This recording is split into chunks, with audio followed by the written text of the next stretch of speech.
we got results in our head that made us feel certain as if it had already happened. True or false for you? True. Right? So give me an example so people know I'm not just making this crap up.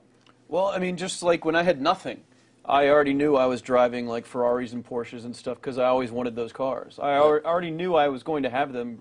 It was inevitable. Right. I inevitably, that was just my inevitable outcome. But how did you do that? Did you have a ritual? Did you think about it regularly? Was it one time you thought about it, or was it something you had an obsession towards? I had an obsession towards it. I mean, I used to work at a video store, which was the last job I ever had in my life. Thank God. And I used to go to work almost every day, and I used to bring 2 magazines with me to read on my breaks.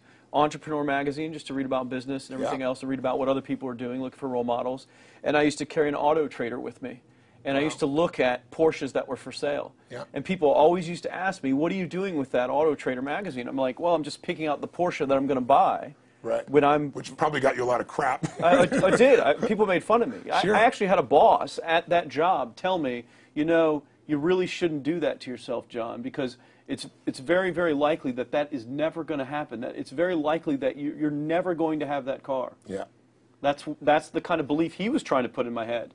And I was like, no, you don't realize that it's inevitable that I will drive here sometime in the near future with that car when I'm not working for you and drop movies off for you to put back on the shelf. And that actually happened. And it was one of the most fulfilling days of my entire life.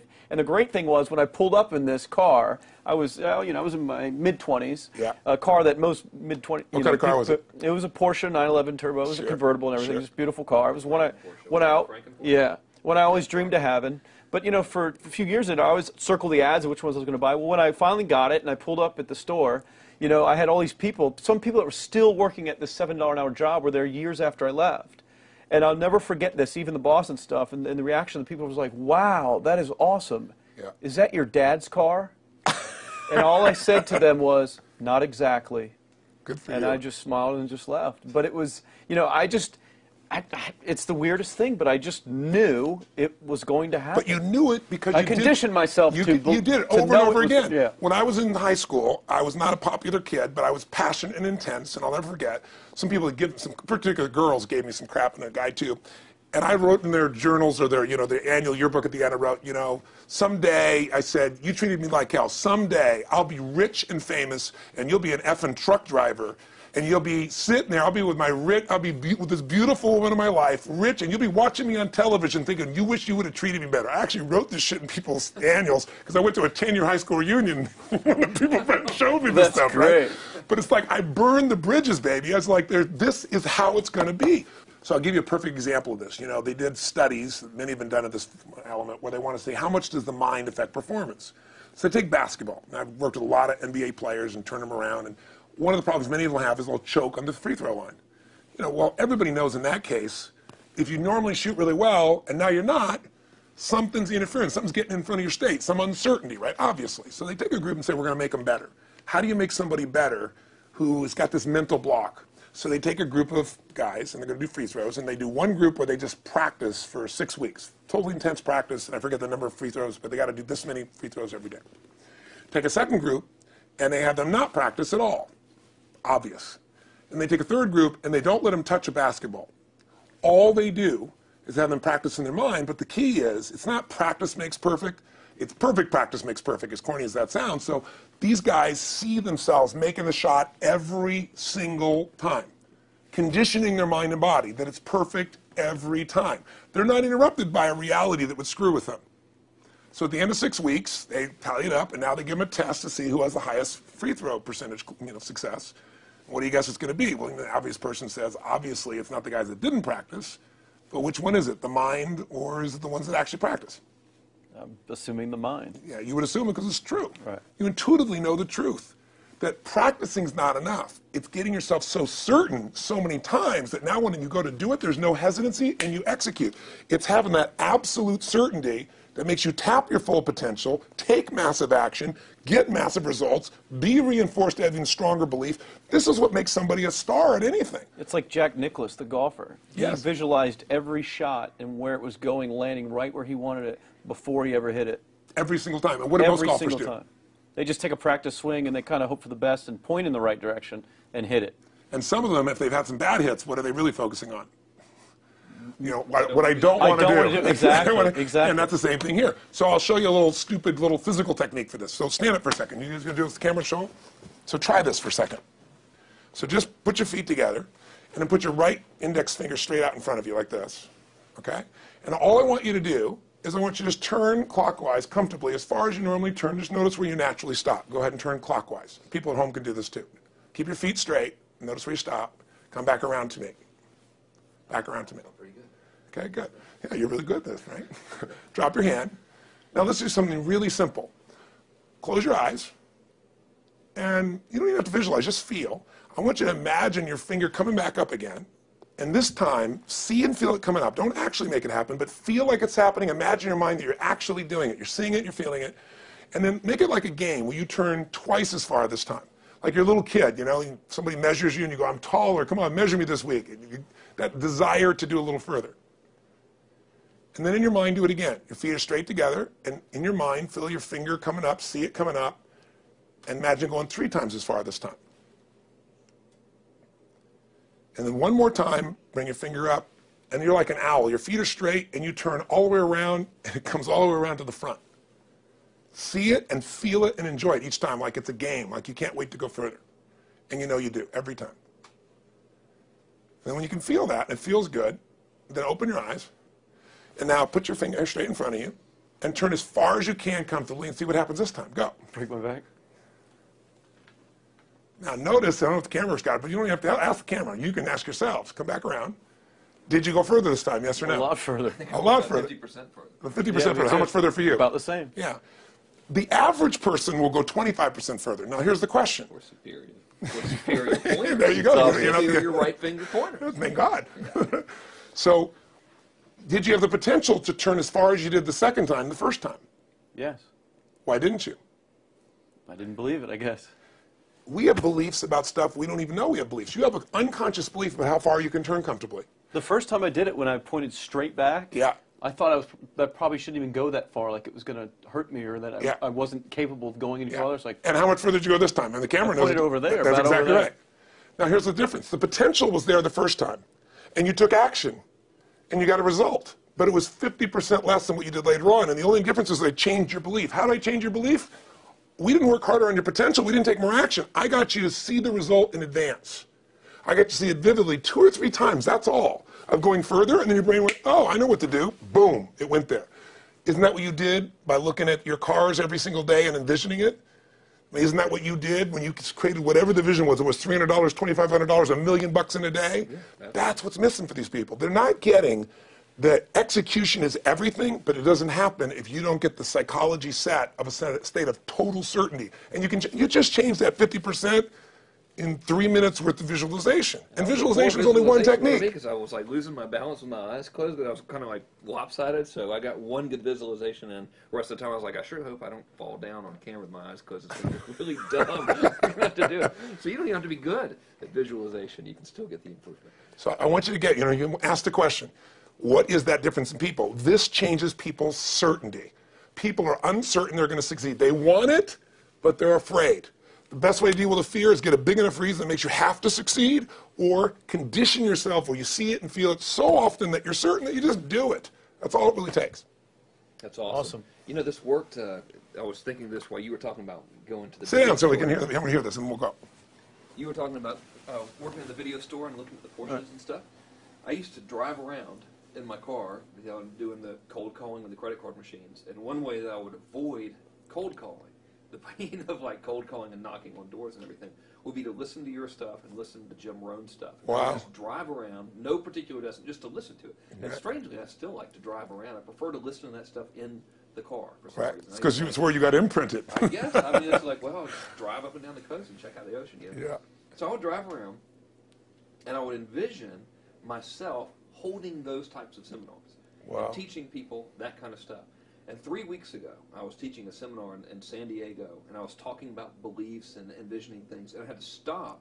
And I shared with the audience, I was like, you're not going to believe this, but I actually used to envision this very moment of me talking to you right now. So it really, really works. Definitely works. Makes a difference, I'd say.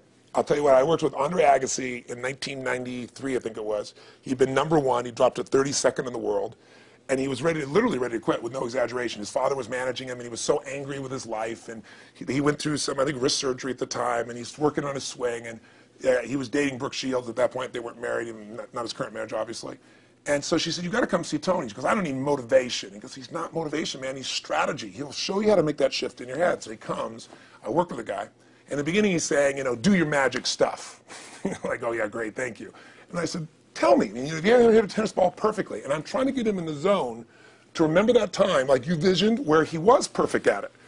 He goes, of course I have. And I get him vision over and over again. And finally, he's in the zone. He's feeling that again, right? He's seeing it, and he's feeling certain, and the swing is going perfect. And I said, how's that feel? He goes, it feels perfect. I said, but are you thinking about the swing? You're not thinking about the swing. You're not thinking about how to do it. You're just seeing the result you want so vividly that it's there. So all I did was train him how to go in that state over and over again. He won the next weekend. The second weekend he came in second. Within 6 months, he was #1 in the world again. And he gave me unbelievable credit. But all it was conditioning the mind. You did it with tape, so did I. We were just talking about this earlier, Pam and I used to go when I was 17 years old down in downtown Los Angeles, this place called Night Education, K-N-I-G-H-T, like in the night. And I'd save up all my money, work as a janitor, and I would get these tapes and listen to these things over and over and over again. I went there for years, and I didn't have enough money, and I leveraged everything I had, but I knew how to train my mind. It's the one thing I knew how to do. This man's name was Mario. I saw him in his 80s. He obviously knows how my life turned out and was very proud of the role he played in that process. He used to tell people the story. This guy's the real thing. He didn't just start out this way. This is how Tony did it. He listened to these tapes. He conditioned himself, right? This is the real stuff. He passed away a few years ago. I'm calling his house, and he passed away, and his daughter was there, and she wanted to share with me that how I touched his life and so forth. But the best thing was, I thought, you know what? I want to get those tapes. I want to get that stuff that conditioned. I want to go back to that moment like you did of, that moment was visualizing, now I'm living it. And she said, he left all this in his will to you. So I have all these tapes now that are from the time when I originally went through, and I'd go to sleep and I had these sleep tapes that conditioned my mind to believe that I could succeed even when I was sleeping, or to build energy in my body. And anybody who wants to succeed has got to know it doesn't just happen. You can buy a product, but you also, with that product, have got to condition yourself. You got to make it a must, and you got to get a ritual. And if you do it, whatever you used to dream about you thought was so huge, you'll just live it. You'll live it like you lived this yesterday, like we're all living the life that we envisioned. Because we had to, and because we played this game with our head. We got the belief to be real by seeing it enough times and feeling it enough times till our brain believed it, and then it made it happen. Which raised the potential, which made us take more action, which got us better results, which raised our beliefs again. That's right. And then that's why the rich get richer and the poor get poorer. So instead of bitching about it, change it. And this is how you change it. It's like a self-fulfilling prophecy. Completely. It's pretty easy to change. Just that one simple exercise was amazing. I'm still like, holy crap, I wonder what else I can do now. But look what most people do. Most people do the opposite of that, right? They get the product, or they think about doing it, and what do they envision? It not working. That's right. The excuses. So they vision it not working. As soon as they envision it not working, they feel uncertain. As soon as they feel uncertain, how much potential they tap? Little, if anything. And so they send back your product, and they didn't listen to the damn thing. And guess what? What does that do, by the way? They make that as another lousy result in their life. I didn't even follow through on that, and they believe even less. This process is the Holy Grail. It's where the whole game changes, and anybody can do it, and they can do it in a few minutes. And if they do it a few minutes each day, then they get a different life. They do it a few minutes one time, their life changes for the day. We're defined by our rituals. Everybody's got rituals, certain things they do every day. And what we three have in common, and anybody that I know of who has a life that they're living that was once a vision, is we saw it again and again and again, even when it didn't work, even when you lost 100 grand, even when I'm working as a janitor. There's something we would not give up on. And if somebody watching wants to change their life, they got to decide what they won't give up on, and then put themselves in the state of momentum by a couple little rituals. That's all it takes. And I think especially when it comes to anything related to making money, like making money products or promises or courses, people are so inundated with scams and all this garbage, true garbage, that their natural thinking is that they're so skeptical. It's like they fall into the conditioning of, well, if anything's ever going to work, that thing has to prove it to me before I believe anything. So when they go to approach the thing to make more money with, they're like, well, I'm starting at 0, and this thing has to prove to me that it has any potential at all before I believe that it will. Don't you agree with that's the case? Unfortunately, I agree it's the case, but here's the truth. When somebody says to me, in my business even more, because a lot of people think I'm a motivator. I hate that term. That's never been what I've done. I do believe in energy, and I'm passionate. They see 10,000 people in a room rocking, they go, oh, he's motivating them. I believe in peak state. You get a top athlete, you get in a concert, and you get in state, right? The problem is, to defend themselves so they won't be disappointed again, they lower their expectations. So someone will say to me, well, I'm skeptical or I'm pessimistic. And my response to them is, no, man, you're gutless. It takes no guts to be skeptical. You don't have to have any capacity to be a critic. And now with the web, you don't even have to own that you're the one being the critic. You can burn somebody and, anonymously, right? I said, you know what? It takes guts to believe. And if you think something's going to do it for you without you putting your guts on the line, you might as well forget it right now. So this idea that I'm skeptical or they got to prove it to me, it's the biggest lie. What that really is your fear talking. You're so scared of failing, you don't even want to get your hopes up. And if you don't get your hopes up, you might say, well, what if they get their hopes up and somebody gets disappointed? How many disappointments have we experienced in our business careers and in our lives? The difference is some people take disappointment and let it destroy them. Other people take disappointment and let it drive them. And you get to choose. Are you going to turn this thing into why it didn't work and a bunch of stories and excuses, or are you going to take this thing that didn't work and figure out what are you going to do to make it work? And it may not happen the first time, the second time, the third time, but the people that are relentless find the way. And it's the common denominator in all these guys that are kind of our friends or family, money masters, the new money masters is they all did it with will. Nobody here inherited this stuff. Everybody figured it out. And keep figuring it out. And it's going to keep changing. And you say, you know what, 1% of 99% of the money being made is being made by 1% of the people because only 1% of the people will condition their mind and condition their body and follow through some daily rituals. The rest will tell a story about why it didn't work, how it wasn't their fault. And you got two things in life. You got results or you got a story, And too many people think that that 1% is somehow entitled to it and they're not, which is, it's just all in the head. It's all in the head. Belief. It's all in the head, which can be changed with some conditioning. Basic conditioning. You just proved it to us. That's fun. That's why I made Get the Edge and Personal Powers, because I understood that from the very beginning. Originally it was 30 days, and years later people would say, I've heard all the great results and everything else, man, but I don't have 30 days, and I'd be behind the glass, focus group, watching these people want to shake them, like, you don't have 30 days to change your life, I thought, okay, I'll make it 7 days. Just one, because after 7 days, you get momentum. I mean, think about it. When do people's lives change? In a moment. It doesn't change in 10 years. Your life may have sucked for 10 years, but there's one moment when your life changed, the moment you decided. When you said, no more, and I'm doing it, and you kicked yourself in the ass, and you made yourself go do something, right? When you finally said, enough, no more, I quit, or let's begin, or I love you, there's a moment when somebody's life changes. And that can be gotten in a couple of days. So people watching don't have to wait until they've mastered everything. They got to get started and do what's next and just put themselves in a state where they start making some progress. Well, there it is. I think that's the answer that can help solve that problem with a lot of people. They'll just pay attention to it and do it. The bottom line is, all three of us and some of the people that we consider as family that are part of this process, we've all done well, and we don't need to do this stuff. We're able to do the stuff because underneath it all, people can see in your eyes, Frank, when you talk about $2,500 you made that day and the joy, right? Or you talking about not willing to settle, and just, I don't care what they say. They tell me I'm going to sit here and I should lower my expectations. I'm going to be driving my car in here and they're going to be delivering a video to me. There's something inside of every human being that will make it click. That'll make it so that today is not like yesterday and tomorrow will be different forever. And that process is an emotional hook.